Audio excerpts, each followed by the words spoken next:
Hello guys, দেখতে পাচ্ছেন আমরা খুব জলের সংকটে আছি, যার কারণে একটু আমাদেরকে পেপারই খেতে দিয়েছে গাইস। এই যে রাধুনি, আর এই হচ্ছে একজন চিনি না। তুমি বলা কিছু চেষ্টা ফোন লাগে না, তুমি কও জল নাই। আমাদের জল নেই গাইস, তাই আমরা এভাবে খাচ্ছি। ওইটা কি তার আনছো? सूजी का हलवा, रोटी का पराठा। ये कैसा हिंदी है? रोटी टिक्का पराठा कैसे होता है? একটা রুটি একটা পরোটা। इसको तो इसको हिंदी में क्या बोलते हैं?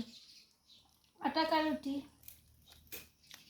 रोटी बड़ा पाव परोटा चपाती चपाती, रोटी बड़ा पाव परोटा चपाती चपाती, रोटी बड़ा पाव परोटा चपाती।